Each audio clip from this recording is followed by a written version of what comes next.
Welcome everybody to the Tuesday night presentation.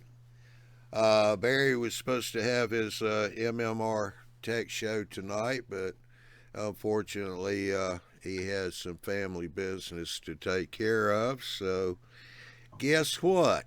You got me, Johnny Reb from Southeast Rails, Thursday night doing Tuesday night. So let's see how bad I can mess this one up. Yeah.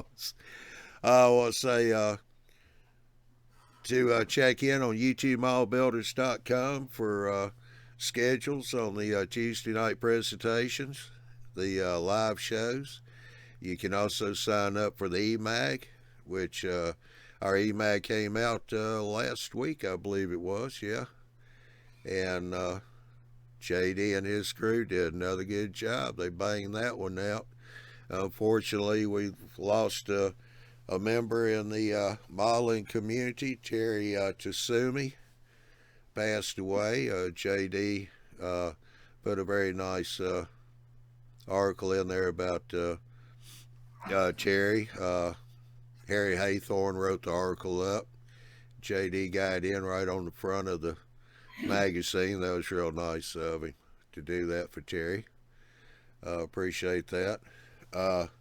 You can go to the website, YouTubeModelBuilders.com. Check for the schedules on the Tuesday and the Saturday live shows. Tuesdays are twice a month. The second and fourth Tuesday as a rule. The Saturday live show is the third Saturday of the month. And all our shows, even the Thursday night show, which is every week, all our shows are 9 o'clock Central, 8 o'clock Eastern. And why is this not streaming? Uh-oh. We got a problem here, Houston. Let me see what's going on. Huh? Are you talking to yourself? I guess, because I'm looking at the YouTube page and it's saying the stream is still offline. Wow. Good practice, Ron. Yeah, really. What happened?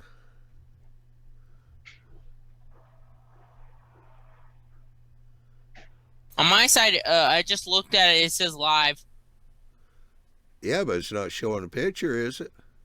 Let me look. Where was I? Usually there's like 10-second delay. It's only showing it's showing the YouTube Model Builders, your source for free model rail resource, free online magazine, eMag, live chat and presentation hangout, showing live every month. All right, well, on my end, it's not showing that it's working, so I don't know what's going on here. Let me refresh this real quick. Anyway, yeah, everybody's saying it's just as live. Yeah. On the. I got it now. Alrighty. Anyway, be sure to check YouTubeModelBuilders.com for the schedules and times. The shows are at 9 o'clock Central, 10 o'clock Eastern time. So let's see who all we got over here. Hanson Trains, how you doing, big guy? Glad to see you got back in. Jim, good to see you. Dave, Tony, Jason, Ari, Curtis.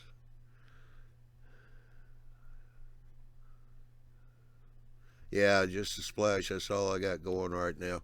Let me get over here and turn everything back on where you guys can see something else besides the splash page. Let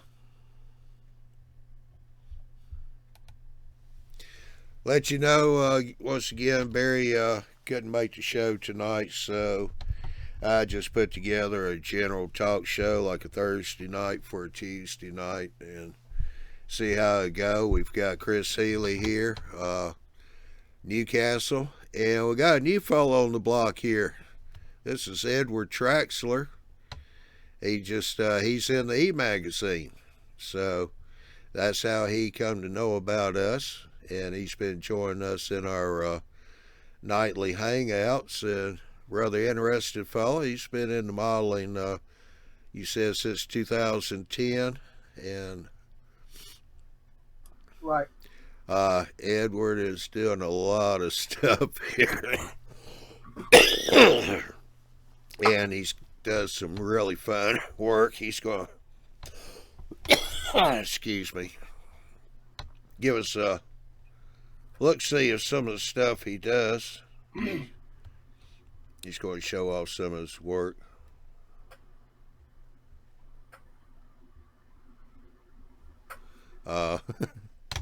Yeah, I'm trying to do two things at one time tonight. That's kind of hard for me on Tuesday nights. But how you doing, Ed? I'm doing pretty good. I was we were actually in a hangout, and they say, hey, the Tuesday night hangout is like it's something's happened. We need to make something up real quick. So we all started running in circles over to the other hangout and ran over here. Yeah. What gauge are you doing? I'm ON30. ON30. Right. How big's your layout? It's not big at all. It's about 10 foot by 8 foot L.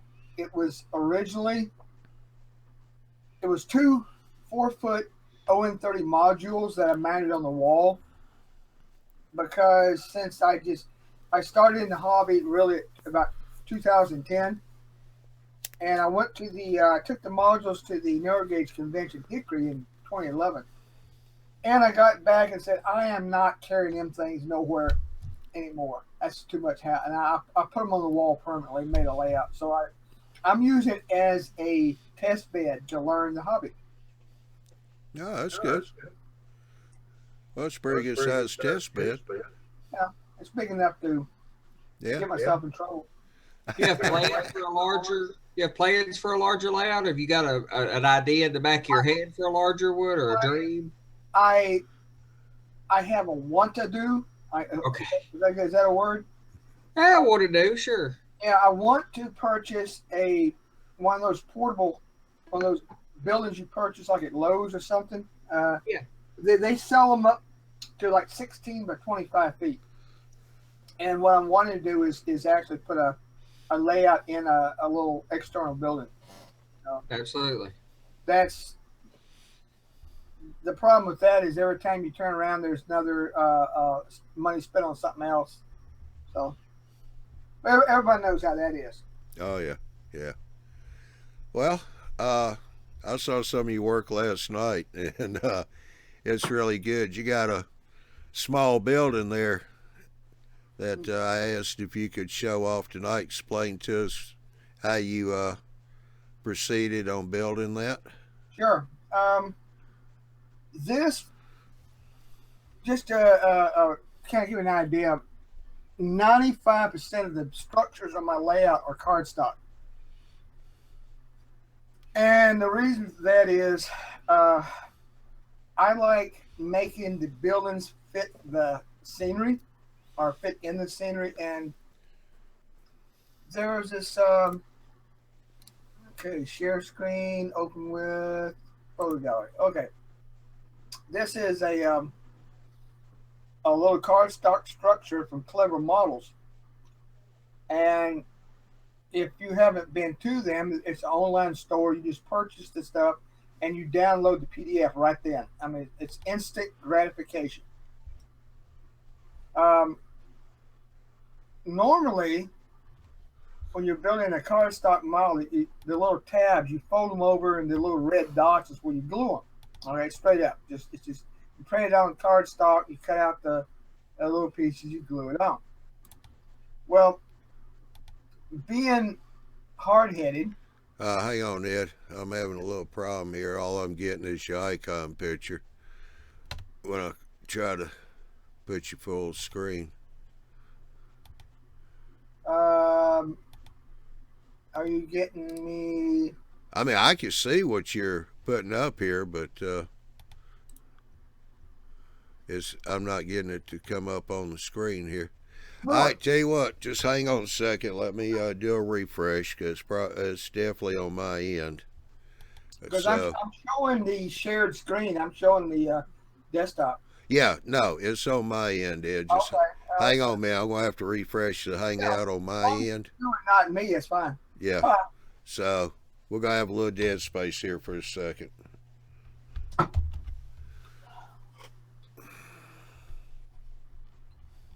Well, maybe not.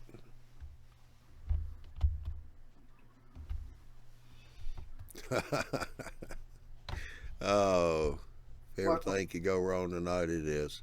Of course. Oh, great. I can't get to do a refresh. Yeah. You can just go view refresh in Firefox. Just go to the top and go view refresh. If your keyboard shortcut's not working. Yeah, I don't have the top up here. Oh, yeah, just close it and rejoin it. Yeah, I can do that. All right, be right back.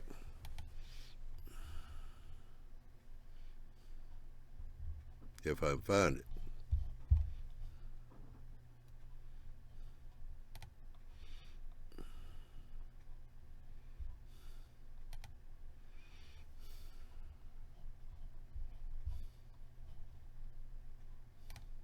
About Firefox. Well, I've got 2 large boy posters, so I'm good to go. And it's like, okay. All right, now we're working. Sorry about that, Ed. I'll let you. Okay. Are we showing the? Yes. Okay. This is a PDF file you download from Clever Models. This was actually a freebie. He does it every once in a while. So here, all we got here is a little shed, and where your tabs are, your little red dots, is you fold them or you glue them. Okay. And there's an inside brace you see here, and that works. It works fine, but I got to do it my way. And I like using foam board. It's the same thing that you get when you go to Walmart and buy for school supplies. Just a big sheet of like 3 by 4 foot, I think it is. And I cut them out with tab and notches. And the reason is I can sit there and this is not glued together at this time. It's just snapped together. And this makes a very strong structure that you applique your cardstock to it. And it's not going to warp on you. And again, this is not even glued with the white glue. And you see the tools, razor blades and sandpaper, and X-Acto knife. And all you have to do then is cut your paper out. Now, because it's cardstock, you don't have to sit there and weather your wood and all that. And what I do is I'll print this twice, and I'll cut these individual boards out. The white edge you color with a cool gray.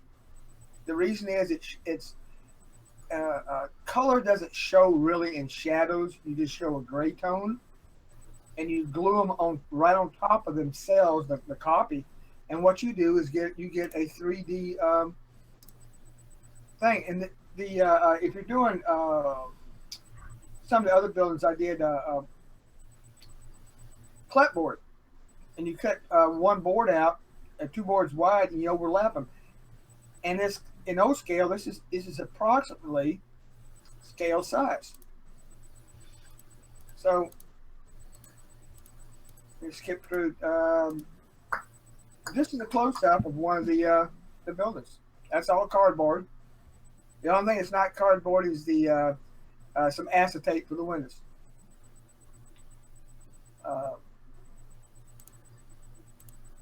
And there's 2 examples. I built it twice. And that's cardstock. And the nice thing about this is if you mess it up, you just print it off again. And there it is mounted on You can see there's actually a 3D effect on the boards that's glued on top of the other boards. And of course that strip wood is sitting on. So when people start talking about cardstock, they go, oh, it's paper, and they start being negative, talk about warping and all that sort of thing. It doesn't apply to this. It's a media. And whether you're working in strip wood or cardstock or brass or styrene, you need to use the material that you have, and that works best. You know? Yeah. Also for freebies, there's the guy was doing it. I don't know if he's still doing it or not though. There was a guy on the budget model railroading group. He was doing like free. He would occasionally post PDFs of him. He made the actual kit. Like he did kind of like what Clever Models does. Just have a PDF. Yeah, I've built several models, scratch build them, and I just use the texture sheet from Clever Models. They sell, you can buy a clapboard, you can buy brick, and so on, and it's like $1.99 total cost to you for the texture sheet, and then you can print it off 1,000 times if you want to. You can build your entire empire. And it's pretty cost saving. And you're just printing that on matte, high quality, relatively thick cardstock, right? I just go to Walmart and buy one of those packets that says cardstock. Yeah. Good enough. It's the thing. This building, I picked this because it's got some good pictures of the cutting the stuff out. Now this is a widget supply. Is well, I can open it up the correct. I got two screens. I got to open up the correct screen. This is a building. This is totally scratch built. That's all. I call this mixed media. So the trim is strip wood because I say why try to cut cardstock out, and then this clapboard is like I showed you, where you cut it 2 boards wide and you overlay it one board so it kicks the bottom out. And all this is printed cardstock straight from a Clever Models texture sheet, tissue windows, strip wood, and it's all applied over foam core. And as the building is actually, it's not square because it's the rock face back here. It's actually built to fit that area, and it took longer to draw it up. The cutting it out, the foam core took maybe a half hour to put together. It's a pretty good way to do that stuff. Yeah. Let's see.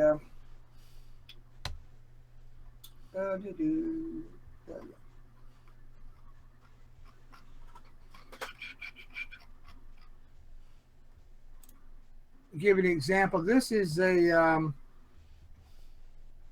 course, the problem with just sharing this stuff ad hoc like this is it's not in sequence. But this is a Clever Models one of the kits, and again, this is just printed paper, printed, but what you do is by like recessing this door and using strip wood to frame it, using a piece of evergreen channel, building a strip wood vent, you can turn a 2-dimensional cardstock building into a 3-dimensional. There it is. It's this when it was going together.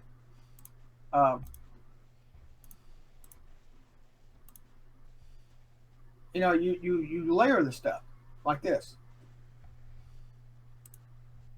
so that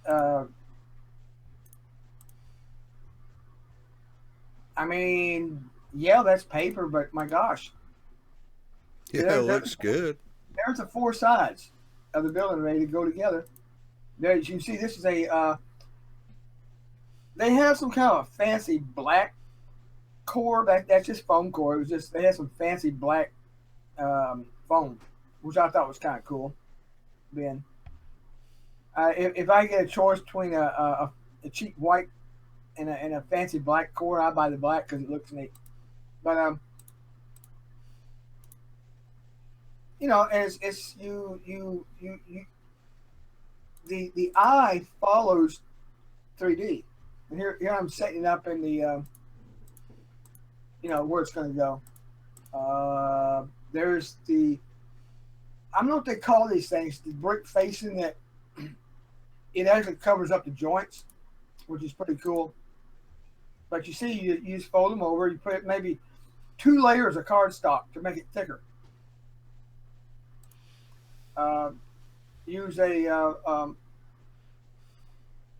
By the way, you don't have to go to Micromark to buy a scribe. This is just a tapestry needle into a piece of dowel. Tapestry needles are rounded on the very end down here. You see that? Yeah.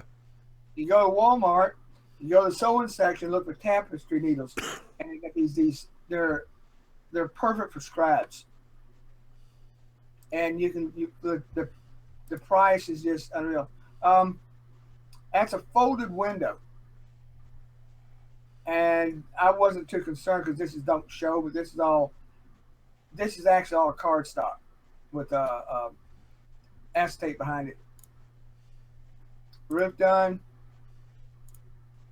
and the building comes together. I used strip wood on top, and I used the old thing. Once it's together, I came back with you know, tissue paper and black paint and weathering powders to blend the whole thing together. And there it is on the wet layout. You know, I mean, again, that's just cardstock. So Yeah, but you're not doing a whole lot to it to give it a more of a 3D effect either, to make it look even better.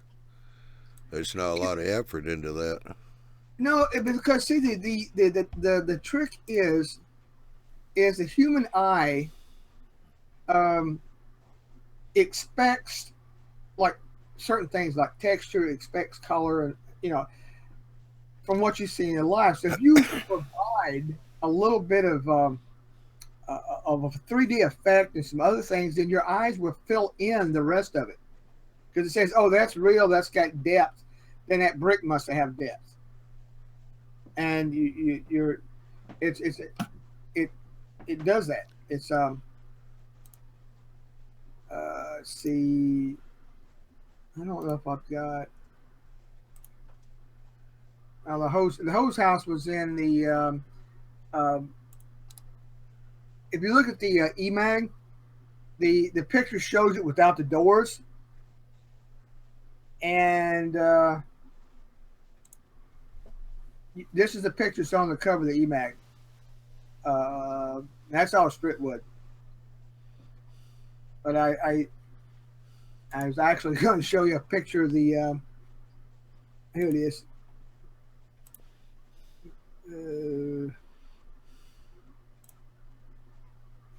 I was trying to. Oh, here it is. I was trying to find the one with the that shows the doors because I 3D printed the doors. That's these entire doors here and all the tools. That's just one solid piece print.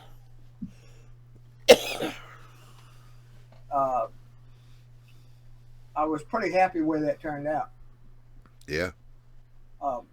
There's no way that you could separately create these objects easily anyway. No, of course not. You tell them how you made that hose too, because that's pretty doggone convincing. That's solder with a little hammer and just bang bang bang, just flattened the solder and rolled it up. Huh. And I got stuck for a while trying to figure some way to make a folded hose. And I said, wait a minute, solder mashes. But you can see here, this is all this stuff here is that's just one solid piece. Each door, one's a mirror of the other.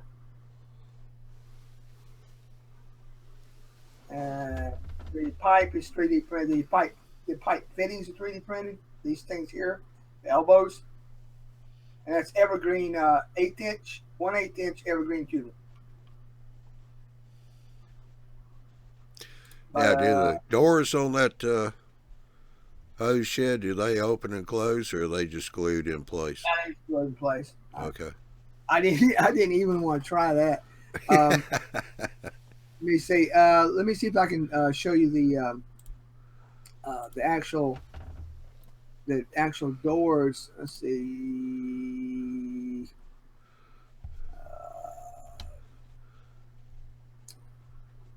The details. Hydrant. Trying to remember.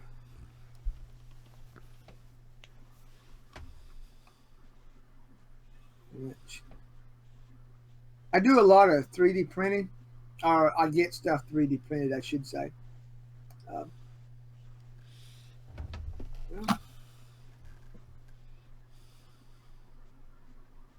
Call box, hydrant. I don't see it. But it's really interesting the stuff that you can come up with.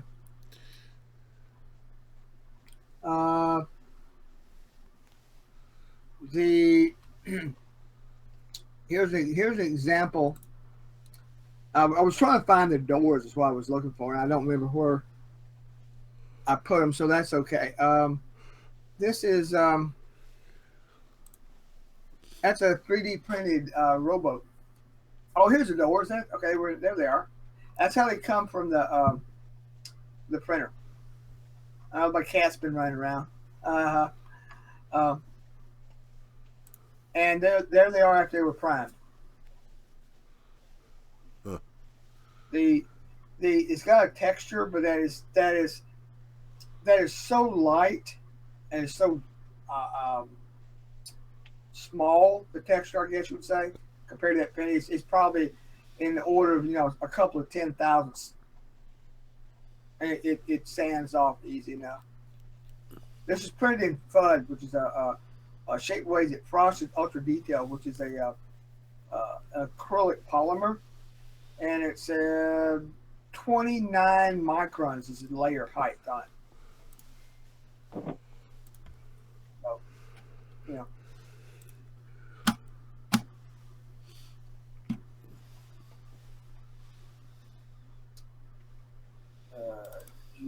this also is a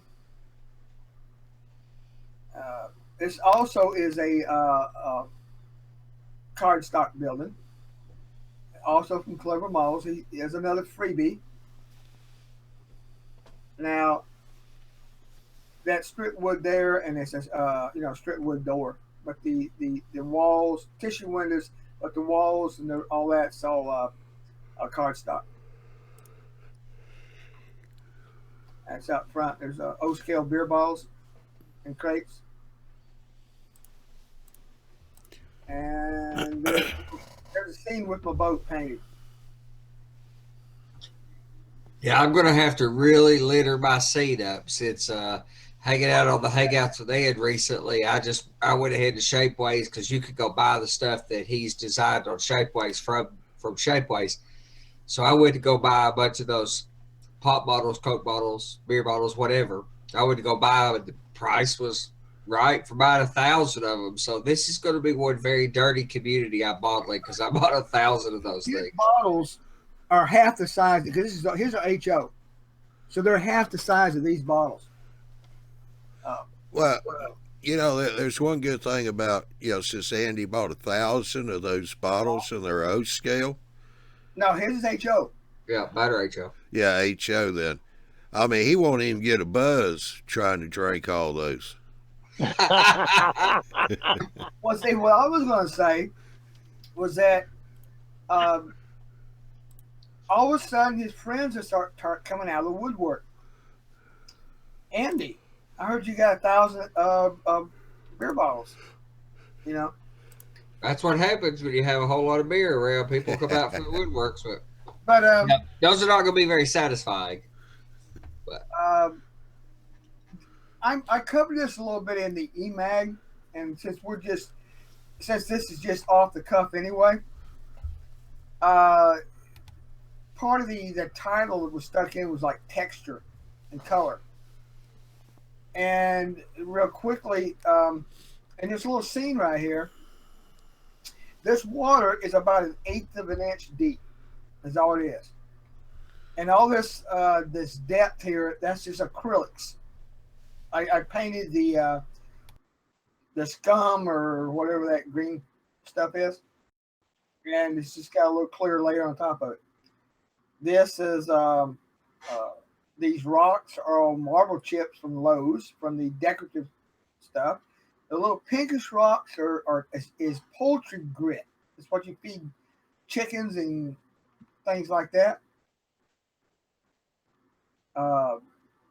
You know, it's and nature is not the same. Nature is variable.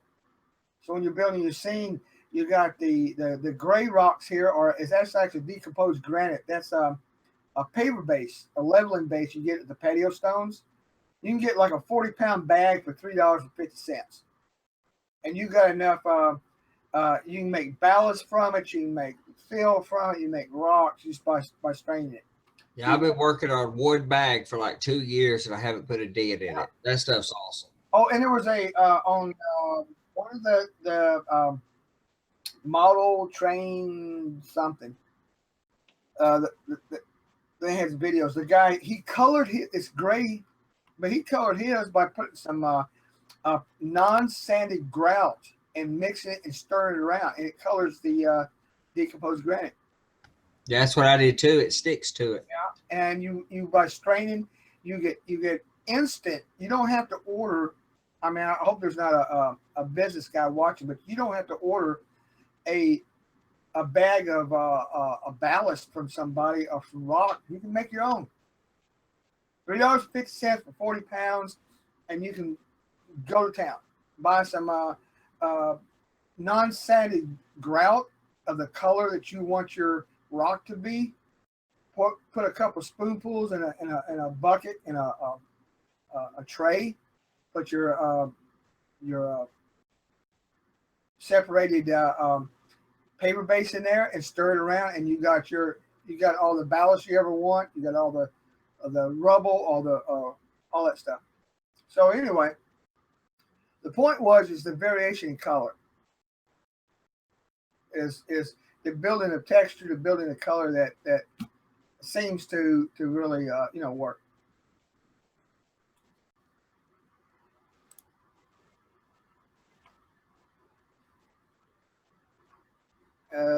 This here was because I built a little dock, and I figured they had to get somewhere to get there. And this one here, the final of this series, is Trolls Kirk had a little video of him making waves and painting them, so I tried it a little bit here. And mine wasn't as choppy as his is, but I thought it kind of came out pretty good.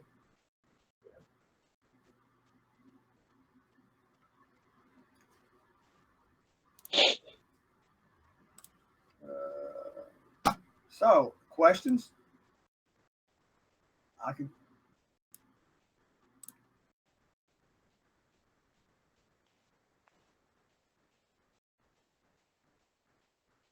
Okay. I can run my mouth all night, but I figured you got a show to do.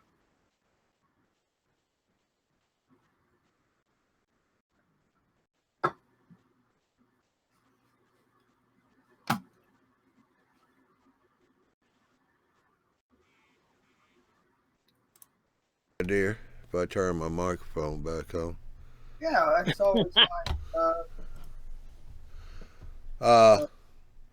Raymond Johnson had asked cardstock can be mixed with all medium bills my builds have foam board core, makes very strong buildings. So yeah, was SHA Railroad SHA was asking if it could mix mediums with foam core, and My Raymond. Yeah, like I said, that the one I said was the widget supply, the little clapboard building. It's got a foam core on the ends. That's just the support structure. It's got cardstock clapboard. It's got the strip wood is all the trim, including the vertical and the up under the eaves and all that. The roofing is it was not aluminum foil. It was the pan, the aluminum pans you buy, like you cook a cake in and that sort of thing. Yeah. Drip pans, Huh? like drip pans that you No, use in a that's not- barbecue. It's a heavy aluminum. Yep. But this example, this thing right here. Here's a building that I did for a clinic. I gave a clinic at the Southeast Regional MRA meet in Huntsville this year. This right here is Rusty Stump's his laser cut plastic laser board or whatever it is, right? That's strip wood with some and that's strip wood with some sand. It's got a pumice and some gel, right? That is a Rusty Stump's resin casting. That's evergreen, So, and that's paper. That's printed paper right there. The light brick. So there it is when it's put together. I mean, the camera's close. The camera's really close there, and this is just printed paper. I mean, what's wrong with that? Yeah. Really. I mean,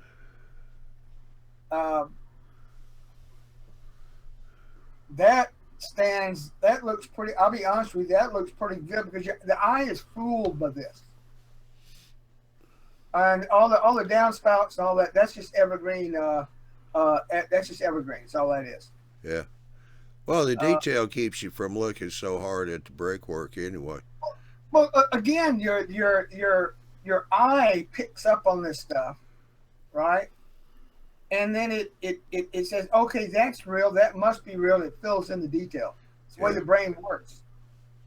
Raymond Johnson put up here that he used Small Buildings program to design his cardstock buildings. He also can download free textures from textures.com. Yeah, they're I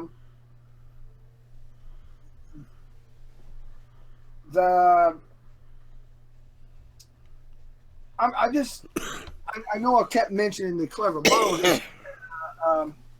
To me, these guys went to the trouble of doing stuff, and for a texture sheet's $1.98. And so you spend $2, and you don't have to go searching. It's right there. It's in your hand. It's on your computer. You just download it. Now you can print it off 1,000 times.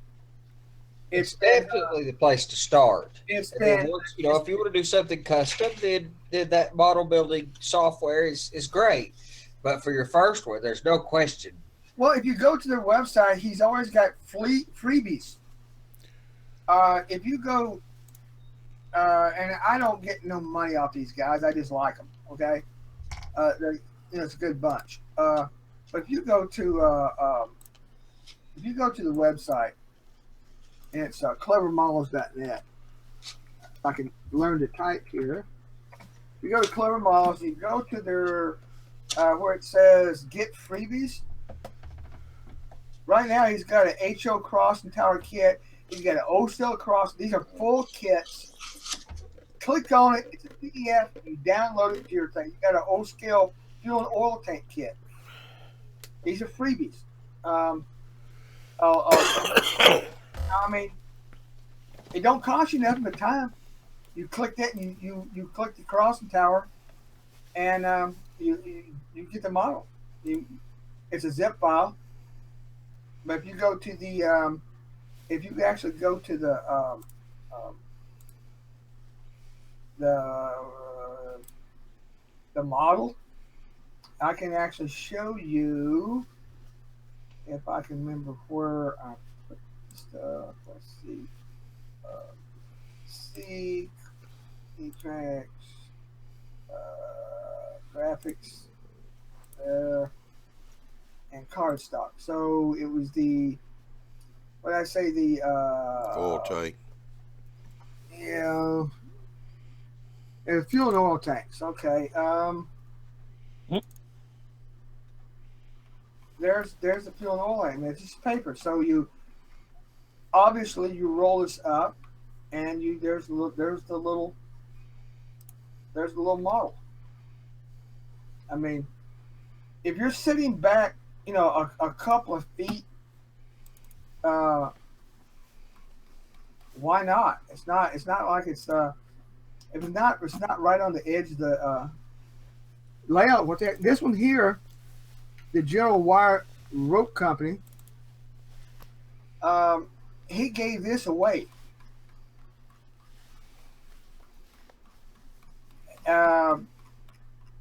As a intro to his kits.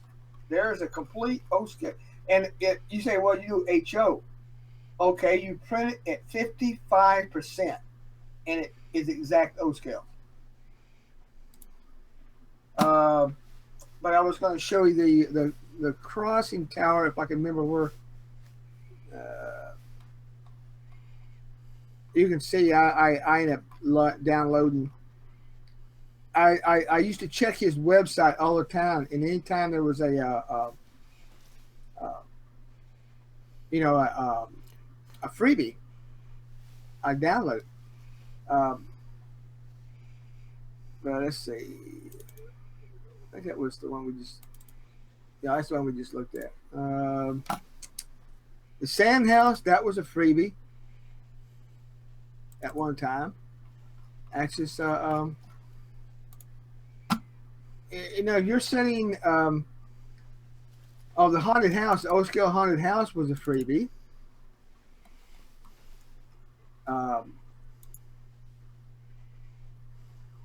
Gore water tank, that was this is his little Gore model tank. I mean, this is all paper, and this is assembled by his.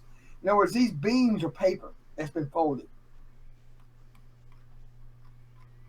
And it's like, I don't know, $4 or $5 for the. I mean, everything's paper, the spout and everything.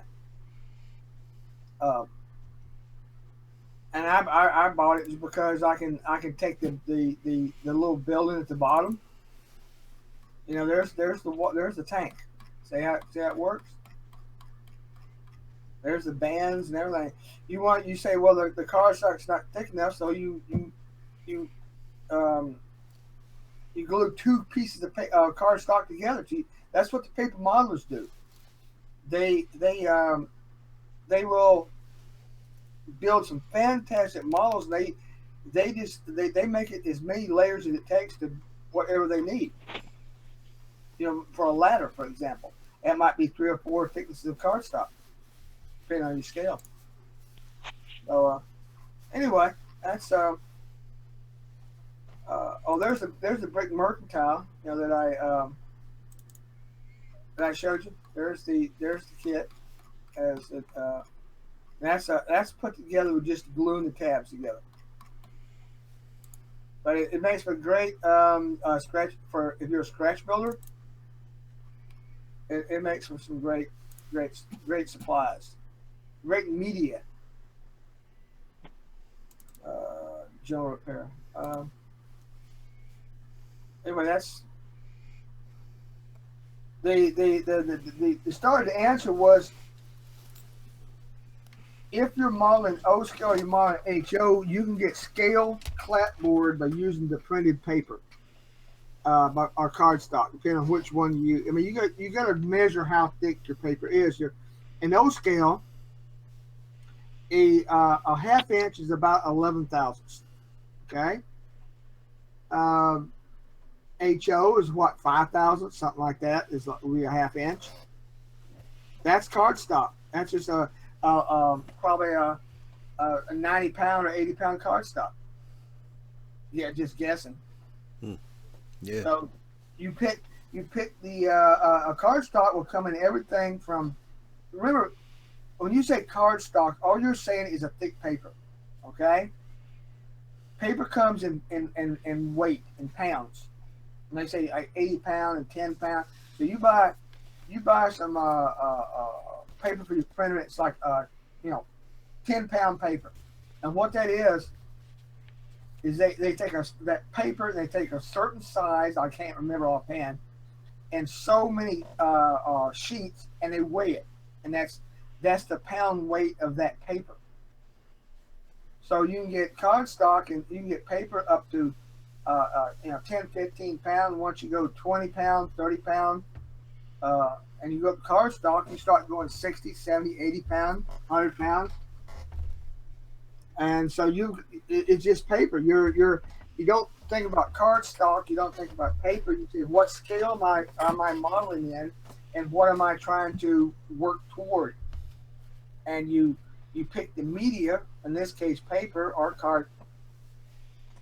cardstock is just a name, just thick paper.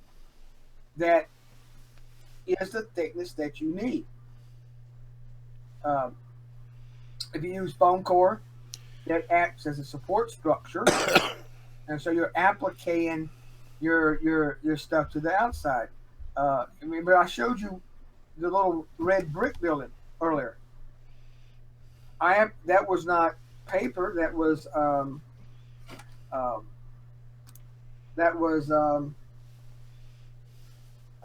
a laser, laser engraved laser board.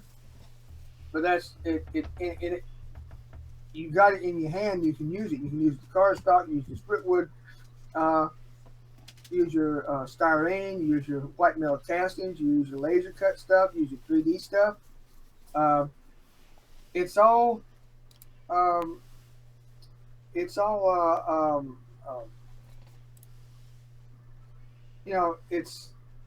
whatever works. Yeah. Yeah. Let me show you one more thing, and I'll turn back over to you. This, let's see. There was I did these 3D printed things. I call them gizmos. Okay, and I wanted something to hang on my side of my building. I look at photos from Shorpy, and from the 1905 and 1908, and he had all these fantastic. They were. I don't know what they were, and I don't really care. They just look cool. So I made these. I made these things up, and that's when I hung them on the building. So, right here, these are 3D printed.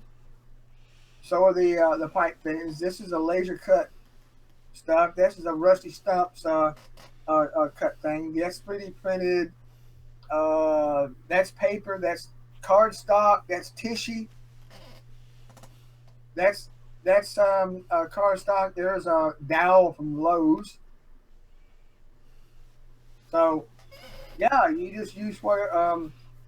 There's epoxy, 2-part epoxy made the tarp. So it just use whatever works. Yeah. So, and back to you, sir. Your imagination is limitless.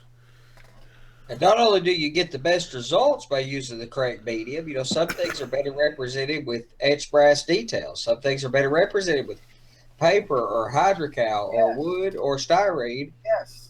If you try to do everything out of styrene or everything out of wood, there's compromises. If you use the right medium for the job, you get better results, and it's easier to accurately model something. But something that's also a byproduct of doing that, using a lot of these alternative mechanisms are a lot of the manufacturers in the industry, and nothing against them. I'm glad to have people who are making stuff for our hobby. However, a lot of these manufacturers have to justify everything being made out of styrene because that's what they do. I think the hobby is a lot more economical than people give it credit for. I mean, I get it's not a cheap hobby, but it doesn't have to be as expensive as all the manufacturers tell you it is. And it's better and cheaper to use these alternatives to just plastic. Well, example, look at this right here. That's evergreen. That's 1/8 inch evergreen tubing right there. And by the way, my pipe broke. I can see right there. Oh well. The gate valve is 3D printed at Shapeways. The handle here, that's from Vector Cut. That's a laser handle. And that's cut from that. There's no way you can laser print that. You might could etch it in brass, but you're not going to create that thing that small. The printer cannot do it. No, that they're using that resin impregnated paper, which Yeah, I love. That's that laser cut laser board from Vector Cut. That's what he makes Yep. a whole bunch of handles of different sizes, right? So in that case right there, you use what this little thing here is that's 3D printed, but the eye is actually a little 3mm wiggly eye. You know, the little eyeballs look like put on a little bear, stuffed bear or something. So it's, Yeah. Well, it's good. I appreciate that, Ed. yeah.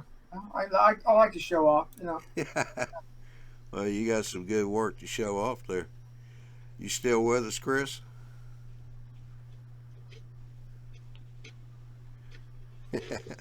Earth to Chris. I'm here. Yeah. Got you on the other side of the room. How you been doing? Good. Real good. How about you? Oh, not bad. Good Have to a see good you guys Thanksgiving. all again. Huh? Yeah, good to see everybody again. I know I haven't been around a whole lot lately, so So how's the new Benchwork coming? that's slow but steady. A little That's behind good. schedule from where I want to be, but it's still coming along. Well, that's good. That's good. It's about ready to start laying track to finish up the staging yard. Oh, okay. I have to do that before I can put the third level over the top of it. Yeah. Well, that's what Hawks is doing right now too. He finally got the rest of his Benchwork built, and he's working his staging yard before he puts the top level on. Yeah, mine's just a ribbon road bed. I could probably get away with it, but I'd just be easier if I don't. So. Yeah. It'll still be plenty accessible. It's not like it's going to be, well, once the scenery's up, it'll be covered, but it'll still be easily accessible. So, Yeah. reaching from the side, not like completely hidden that if you have trouble, you can't get at it. Yeah. Reachable, it's doable, but not ideal. Right. Well, it's only Benchwork is only 14 inches deep, and it'll have about 8 to 10 inches clear over the top of it in most spots. So That's plenty. easy reach. Yeah. Just have some fascia on hinges or something that keep it covered until you need to get in there. Hey, that's not a bad idea. Putting it on hinges. All right, now Actually, once you get all that track work, you're gonna be doing the scenery then, aren't you? Buildings or well, next, I would say about a year from now, I'll start with scenery. My goal is to have the track work all in and have the whole thing running by May. And then I'll probably take the summer off. I get pretty busy, and then start hitting the scenery in fall. Have a few operating sessions first before I do the scenery, in case I want to change any of the track work. yeah. That's fix it. something I strongly recommend. A lot of guys like to rush into scenery, which you've got a small layout is fine, but when you have a I would big agree layout, with that. when you have a big layout, and especially if you're designing it for operations, run the train, run a lot of them, have operating sessions, and all of a sudden you're going to find out that, maybe you want to move a switch for a longer siding or something, you go ahead and ballast and scenery right away, you can make it a lot harder to have to when it comes time to do that. Yeah. Or you can do kind of a temporary scenery. I've done that before. Just take some latex paint, slap it down, and it looks, it's green at least. It's better than pink foam or plywood. Maybe even sprinkle a little ground foam over the top of it just to look like grass, and throw a few structures on there. It doesn't look too bad. And some trees that are just on stands instead of planted into the layout. There's a lot of things you can do to dress up the layout quite a bit without making it permanent until you're ready to make it permanent. You put in, mock-ups of buildings, or even some of those nice paper buildings that he's just showing us. That's a great way to get some good-looking scenery without investing a lot. Yeah. But set structures on your layout. The set structure on your layout's not that bad. I would always tell people not to make your structures permanent anyway. So set structures on, and even if you use styrofoam, you can even build up some mountains that are close to what you want in styrofoam, slap some scenery goop on them, and set them on the layout. My only caveat with doing all the track work and then running trains in the absence of scenery is I use scenery a lot to control the view. So I had to have a lot of scenery done. I've even done most of the scenery before I've done the track, because I'm using the scenery and the mountains and landforms to control where the track goes based on what's viewable. If you don't need to control that, then doing the track work makes all the sense in the world to do it first. But there's exceptions to every rule. If you're going to take that route, you can even go one step further and do it like the prototype does, which is literally build your scenery and then cut out where your layout's going to go. Yeah, I'm not even against doing that, and in some senses I have done that, or I've definitely modified. I have done more modification from my original plan because of scenery and viewing angles and the pitch of the mountainside that I have for track adjustment. But I had a track plan that I felt really confident about. But if you think about doing it like the prototype does, if you have a little spine of a ridge coming down that the track's going through, instead of laying your track and then trying to build a ridge on each side of it, you literally build the ridge and cut it out, cut and fill to the existing scenery, just like the prototype would do. Absolutely. If I had a whole lot of space, good look. I'd love to do it that way. If I had a whole lot of space, I would do it that way because it'd be more fun and you'd get prototypical results. I have really tight space constraints. My layout's much smaller than yours, and I have to really get I have to maximize the use of the space, and I have less considerations for track because of maximizing that as I do scenery. So, but like I said, I generally agree with you. There are some exceptions. Yeah, it's just one of many different ways you can do it. It's not the only way, that's for sure. And even like scenery, look at some people will take a 5-foot section or an 8-foot section and take it to 100% completion before touching the rest of it. Other guys will do like a 20% scenery across the entire layout and then come back and start filling in better. It just depends on what floats your boat. I kind of like the 20% idea.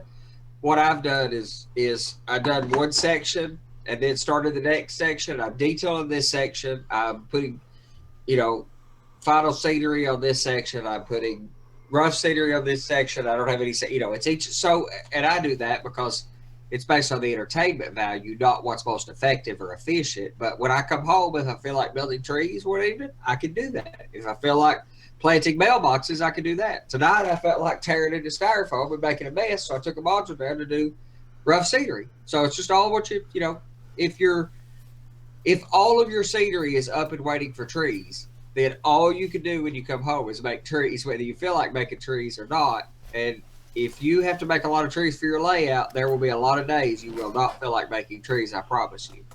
Yeah. But it's Well, there's a lot of it has to do with the discipline of the individual person too, because I've seen guys do the 20% concept and that's all the farther it ever gets. All of a sudden it's like you get used to seeing it and that's good enough. and they never do get back to really finishing it. So by leaving it bare, if you have the feeling you'd fall into that trap, that'll force you, you go 100% in one section and leave the rest bare, it'll force you to go address it. But sometimes doing that good enough, good enough turns out to be permanent, that 20%. But there again, it's all up to you if you're happy with it. Listen to you guys. What I like to do is put the track down, put the scenery in, and when I come back for buildings and roads, is as if you were actually having to fit the buildings and roads to that scenery. So instead of changing the scenery to match to make the buildings fit and make the roads fit, I figure how would they have made those buildings fit that? And the scenery is pretty much set in place. I go in there and figure, okay, that road's got to go this way, and it's got to be, you got to carve that piece of rock out of the way to run the road past there. That building has to go good. To me, it makes it fit the scene more realistically.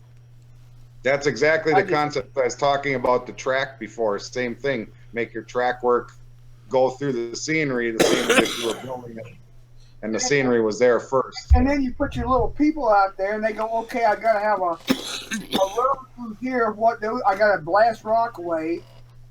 I got a building here. I got but you're adapting the building, you adapt the roads to the scenery as they did in real life before they had the modern earth moving equipment. Right.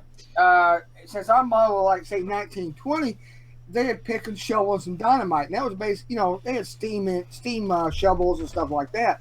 But you didn't do, other than the government or some big corporation, you didn't do a lot of crazy earth moving if you didn't have to. No. They even the railroad operations. They didn't do major earth moving operations. Well, all it takes is you got to do some yard work and you got to put rock in a wheelbarrow and start toting stuff around. You understand that really quick. Yeah. But on this whole subject of what we're talking about, when it comes to scenery first, track work, or the order of importance, or structures and fitting structures to scenery, those, which I totally agree with that concept, is a lot of people build a structure, then they have to match the scenery to it. But if you go the other way, you end up with bi-level structures and some things that, are walkout basements on structures that are much more what you see in the real world. But I think what you're modeling will dictate a lot of what you can get away with. If you're modeling the desert, you can do all the track work. And don't worry anything about what scenery you have because it's all sand. But since I'm modeling Appalachia, the hillsides and the sections of thick trees were critical to know where they were. Otherwise, I would have ended up with sections of thick trees in front of a turnout. And I didn't want that. I had to manipulate the scenery early on so that I could place turnouts based on their accessibility for where the scenery is. But if you're modeling urban, the buildings are going to dictate. So it's just about era and location that you're modeling. I want to throw something in there about that just real quick. When you're talking about you modeling Appalachia and you're talking about the desert, when I was in Saudi Arabia, and now once you get away from the coast, it's all desert. That's what you think. They got mesas like in New Mexico. You know the big mesas sticking out of the desert. Yeah, and they're all covered with graffiti. And I lived in New Mexico for a while, a couple of years. Saudi Arabia, we were maneuvering, and you come with these mesas that look exactly where in New Mexico. You had these mesas sticking 400 foot above the ground. Sure. They all had graffiti in Arabic all on the sides of them. Huh. I just thought I'd toss that out. It's like stuff ain't never what you think it is. I got three things here in the chat. Well, two in the chat. Professor, opportunity for modeling a prototype daylight tunnel look. And then he also has, but particularly with modeling mountainous territory, scenery before track solves the issue of geological impossible scenery conflicts. I agree. That's been my biggest argument. I've had this with Bill, the track planner, and numerous other people. I cannot be one of those that believes in track and run it for a year before you ever think about scenery. It doesn't work for me. It does for other people. If you're a beginner, if you're building your first or second layout, sure, totally do that. If you've built a few layouts or you're trying to get a certain look, an objective, and I very tightly control the viewing angles, I couldn't do it. I just can't do it that way. Yeah. See, I can do that. I can do that on mine because I'm doing a prototype layout, so I know exactly what's going to go where from pictures of the real thing.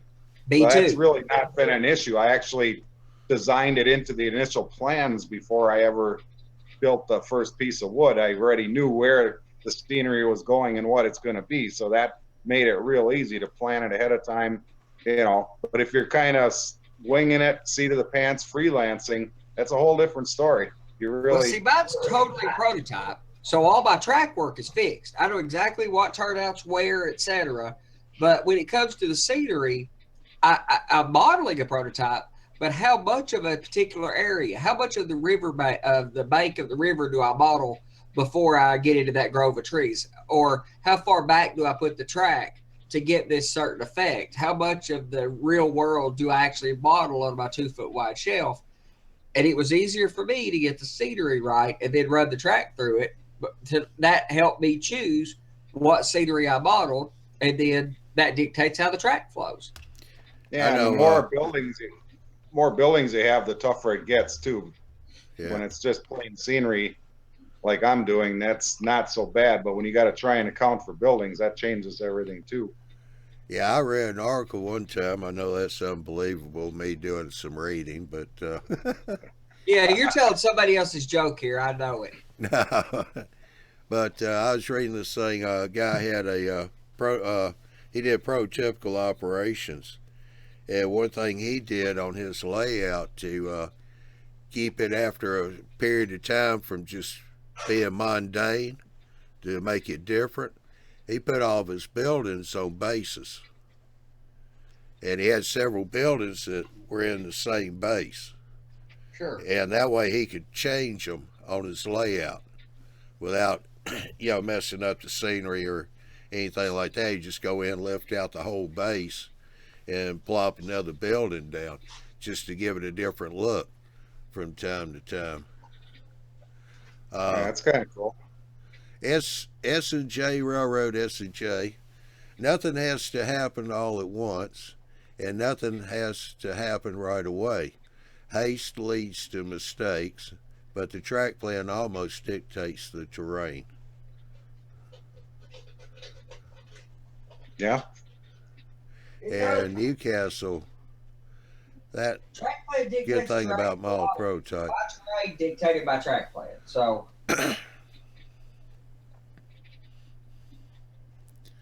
But yeah, Tony, he wants to know what happened to the Tuesday night show. What, you don't like me, Tony, doing a show? No, this is a last minute put together. Barry had to some family business he had to take care of, so yeah, he wasn't able to do the show, and so I had to jump in here at the last minute and kind of throw something together here. So, and I do Thursday talk shows. So guess what? We got a Thursday on Tuesday. So you get two talk shows this week. It's a twofer, 2 for 1. Professor, sounds like Lane Rice's interchangeable structures and even scenery elements on keyhole jigsaw shaped mini bases. Very well could be. But anyway, I thought I'd throw that little tidbit in there. I thought it's interesting being able to change buildings out. Just gotta change the look when you're doing. So another thing you can do is that I rely on heavily is mock-ups. And that kind of gives you a tweener. You start out with your track. If you're going to do that, get all your track down and want to get it tested, I do the same thing with buildings. I mean, if you look in the background, it's everything you see on there other than the tracks and the train is all mock-up right now. Lets me stare at it for, 6 months to a year to understand if I'm really going to enjoy the view before I spend hours and hours and hours building a 3-foot depot, Yeah, that's true. or like the highway overpass. I don't know if you can see that over there. It's just some black foam core board on top of some pieces of wood, but I've moved it about 3 different times already because after I let it sit there, I don't end up thinking, it's close, but not quite. If you want to get it looking just right and you tweak it a little here and tweak it a little there, and eventually it ends up in a spot where you really like it, and then I can build the real thing. Yeah. Professor said that was described in Lane Rice's Small, Smart, and Practical Track Plans book. Where he interchanged buildings on a layout. That's a good way to get a new look without rebuilding your whole layout. Yeah. Having that bridge down there, here lately some of the guys have been showing off pictures, especially around Kansas, where there's a bridge right there near the end of the yard or the beginning of the yard that people like to walk out on and take pictures. When in this one, in the prototype, the yard doesn't curve like it does on mine, but there is an interstate bridge that crosses the yard, closer down to the south end of the yard. So not only does it give me the right look like when you're standing at the depot looking south, but it also breaks up the monotony of that curve. So having that bridge come across the top kind of disguises the curve somewhat. When you're looking on one side of the bridge, the tracks are going almost straight. And when you look on the other side of the bridge, they're almost straight. Of course, if you look carefully, you see the tracks curving under the bridge, but from different angles, it really breaks up the curve of the yard and the monotony of the curve. Yeah. So it's those kind of things that you can just, if you went and scratch built it, I'd have to rebuild it completely if I wanted to move it because it's at an angle to the backdrop and then it's at an angle to the front of the layout. So the length of it would change. If I move it 1 inch, it's going to change the length of the bridge end to end on each piece. So I'd have to literally keep cutting off of it or trying to add to it or rebuild it. So it's going to be real critical. I have it exactly where I want it before I scratch build the real one. Yeah. Like I say, the same with the depot right there. See that it's not anything exactly like the real one, but the length and the height of the middle section and the pitch of the roof, other than the fact that it's got angled roof on the ends too. But I've made a couple changes. That's mock-up number 3 already. So learn where I want it positioned best and what the length of the ratio of the width to the height when I obviously going to have to cut it down. It would be over 40 inches in HO scale. I've got it cut down to about 34. There's different things like that you can do too, rather than just jumping into your real scenery. It's just another take on it, but that's the neat thing about the hobby. Everybody's got a different way to do it and nobody's wrong. Yeah. Oh, come on. Somebody's got to be wrong. Yeah. S&J Railroad. Well, I jumped into a 200 square foot in scale, designed 50 times with any rail before one piece of track went down. I still go back and rearrange. Yep. Exactly. I worked on mine for almost 10 years designing it. I didn't have the exact room size, but designed for an oblong size. It ended up being square, but I knew what section I was going to model. I had track alignment diagrams from the Norfolk Western Historic Society. I knew exactly what I was going to do, what section, etc. Just depending on how large the room was, how much of it I could model. I've still massively modified even since I started building. I'm still thinking about changing stuff. Well, basically all the time. That's one of the pluses out of all the plus and minuses of using the 2-inch pink foam as a base. Yeah, That's one of the pluses right there. Because I had that on my old layout, and I don't know how many times, even after you have the cork, if you use the cork, glue it down to the pink foam, it's real easy to get a putty knife under there and then scrape it off with doing minimal damage to the foam. It'll just peel up some of the foam with it, but it's nothing that can't be touched up. And I don't know how many times I redid that thing and started out with what I thought was an awesome track plan, and I started getting into operations, and I started tweaking it here and tweaking it there, and pretty soon it didn't look like anything like it did when it was originally built. Yeah, my It was biggest really- complaint with plywood construction, with ribbon road bed or cookie cutter or whatever you want to call it, is that if you do want to change something, it's so doggone hard that you probably won't change it. Exactly. You'll keep mistakes for years because they're too hard to change. Exactly. Professor's got here, which only goes to say that a track plan is not a layout plan. R&D and 3D physical elements. That's awesome. That's a good point. Yeah. And I tried doing it with software. I really did. For like several years, I used some software, and I just never got the results I wanted. But if you dissect what he just said, it really is absolutely true, because the track plan is only part of your layout plan. Unless you don't plan to have any scenery or structures or anything. The track plan really is no more than a building. Where are you going to put your buildings? Where are you going to put your track? Where are you going to put your signals? Where are you going to put your trees? It's just a portion of your overall layout plan. It's a sketch. It's a starting point. It's a skeleton. It's a piece of the puzzle. It isn't the whole. It isn't the final picture when you're done with the puzzle. You know what Absolutely. I mean? Everybody kind of looks at the track plan as being the top level of the entire thing, but it's really not. It's just a component of the overall layout. Well, when you get a layout done, the track plan is not the most important part of it. When somebody walks in and looks at your layout, they're not thinking about the track plan unless they're a modeler. They're seeing structures and scenery and a more holistic view.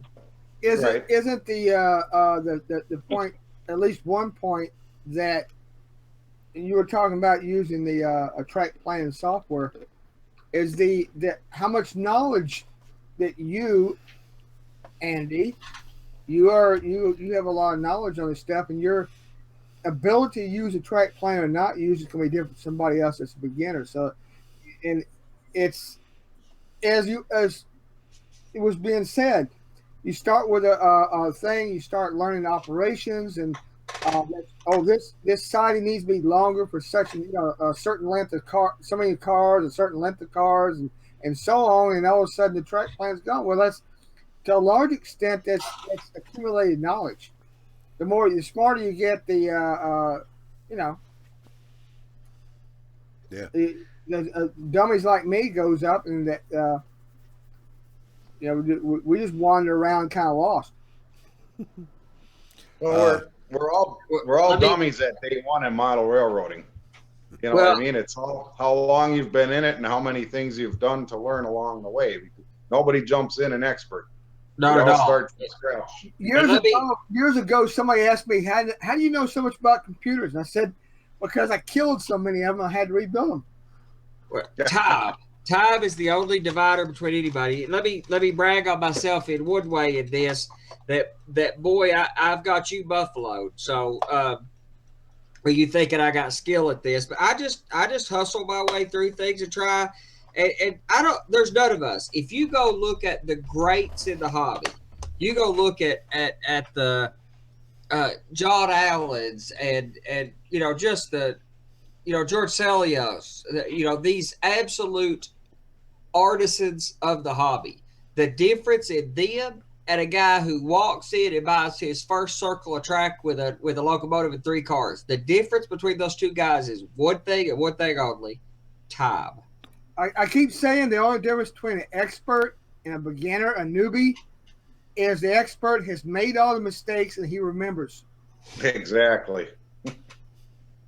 I see too many people nowadays, especially, they just come in with absolute fear of making a mistake. And there's no better way to learn than to make mistakes. You know, I see people that are just, they don't want to build a layout. They don't want to, you know, they're so afraid to do anything because they're fear of making a mistake. You know, just dive in there, make the mistakes. That's the best way to learn. Because even what might be right for somebody else isn't necessarily right for you. There's so many ways to do everything in this hobby. The mistakes, that was where you learn. Yep, absolutely.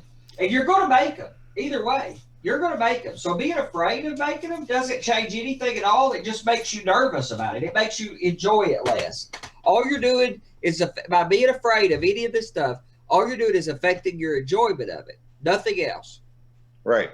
You're not going to, by worried about it, you're not going to make less mistakes or not be any less because you have to make the mistakes. Well, you know, it's like when you're learning to drive a car and you got the book that you're learning to drive, you put your turn signal on, you stop, you know, all this little stuff. Well, look, it takes the first time you screw up and bend that joker up a little bit, you learn something that the book don't teach you. Yeah, just because they say you shouldn't use, you know, you should use 12, 14 gauge wire for your DCC bus. That doesn't mean you can't use 20 gauge, but so what if you burn your house down? We don't, you know, it's just a mistake. Yeah. So the testimony here about the whole thing is be willing to make the mistakes, but just have really good homeowners insurance. That's right. Nah, I'm just kidding. No, make you know, mistakes. I mean, learn from other people, read and all that. But the biggest thing you take from any of us to say is we could all sit and talk about one specific thing: how to carve a rock, how to stain a piece of wood. There's what, 6 of us in here. If you ask, you'll get at least 7 of different opinions. Well, so how do you know which way you're going to like doing it? You can't. Andy, they asked a man one time invented the light bulb, right? His name's Edison. And I can't remember the exact quote, but he made how do you make it? He made 1,000 mistakes. Yeah. He didn't make 1,000 mistakes. He says 10,000. It didn't work 1,000 times. Yeah, he said I didn't make a mistake. He said it wasn't a failure. I just found 10,000 different ways to make light bulbs that didn't work. Yeah. I mean, so this is a guy that's celebrated, right, for this genius. Well, his genius was he kept trying, even though it messed up. Well, if you go listen to great inspirational speakers or very successful people, if you go to go watch the YouTube videos of Elon Musk, who created the Tesla Motor Company and stuff, but any of these greats in anything, and they'll tell you that what divides a successful businessman and a failure of a businessman or anything is persistence, being willing to just keep going in the face of mistakes. And money. Yeah. Well, that's a good point too, because, you know, even when there is a well-known, well-documented best way, right way to do something, I've literally in my early years gone against it simply because I couldn't afford it. It's like, okay, you're supposed to have XYZ gizmo, otherwise it isn't worth doing. Well, you know what? I'll go out and find some generic version and make it work somehow. Well, cheap version. alternate ways are how science is advanced. Right? Yeah. I mean, people go, I'm going to do it my way. I mean, look at things like wiring your track for DCC. There's the guy, you got to drop feeders every 3 feet. Make sure you solder your joints and all this stuff. It's like, you know, I had before, when I was fat, dumb, and happy, I literally had about 120 feet of track running on 2 sets of feeders, and none of the joints were soldered. And you know what? It worked for 5 years. If I wouldn't have read a book, I would have never known any different. And you know what? Did my layout run any worse than the guy that did that? Probably not. Was I lucky? Maybe. But I wrote an article for the e-bag several months ago. It's my first one I ever wrote for the e-bag. And it was about DCC and how I thought we in the hobby, that had been in the hobby for a while, were doing the hobby a great disservice by scaring people away from DCC, saying they have to have this and this and this. You can do all kinds of things. It is good to do a little more than the basic. But ultimately, DCC a DC system is a power pack with 2 wires running to the track. A DCC system is a command station with 2 wires running to the track. That's it. That's plenty to get started with. You could and should do a little bit more, but if somebody gets on here and starts talking about DCC, everybody wants to chime in and say, "Oh, do these 74,000 things and spend this $12,000 to wire your layout." You don't have to do any of that stuff. Yeah, No, I got a break here. Okay. I was just gonna say real quick, and then I'm gonna have to get out of here. But I just like to do the cheap way sometimes, just to test it and see how long. Okay, they're gonna say you're gonna have all these problems if you don't do this. Well, I'll try it just to save money, and most of the time, 8 out of 10 times, you don't end up having those problems. It's Right. just a potential for a problem. So Yeah. all right, night, guys. I gotta All get right, out Chris. Good night. Appreciate you coming in. See you, Chris. Yeah, take care. Thank you. Bye.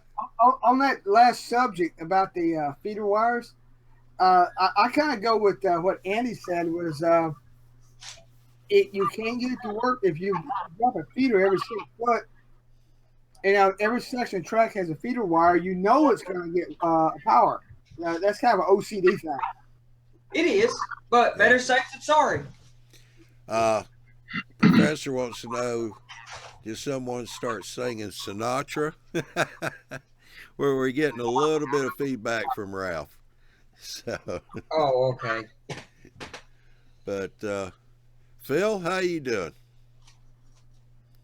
Pretty good. John, yourself? Damn, hit the wrong button. Jeez. Doing all right.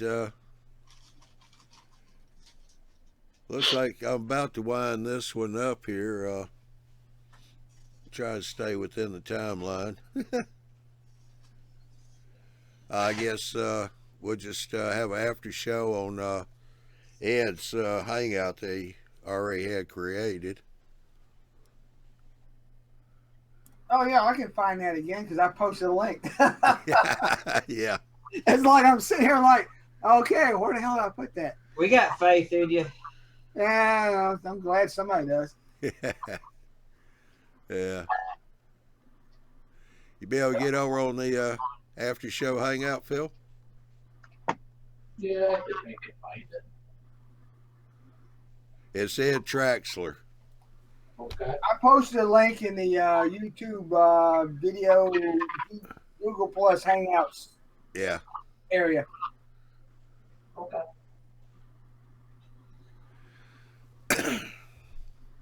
All right, well, I want to say appreciate everybody coming in. Tonight's show is obviously not the Barry Tech show. Barry had some last minute stuff to come up, so I jumped in and just kind of threw something together here. I appreciate Andy and Ed getting in here and helping me out on the show.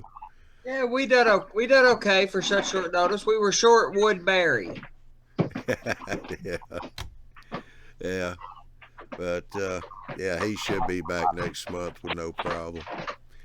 And but anyway, I appreciate you guys coming in. Andy, Ed, Phil, Ralph. A little bit late, but here. Yeah, Robert. Yeah, I'm They here. had Newcastle in here earlier. I want to say thank you to S&J Railroad professors. Always good to have you in here with us. Tony, Curtis, James, Hanson had to go back to work, so he was on lunch break when he was in here earlier. Oh, Dave's Hobbies and Things. How you doing, Dave? Hope you enjoyed the show. Dave, it's S Driver 994 S. Yeah, get my cursor out here where I can see. Ari, Jason. Appreciate y'all coming in the chat, being part of the show.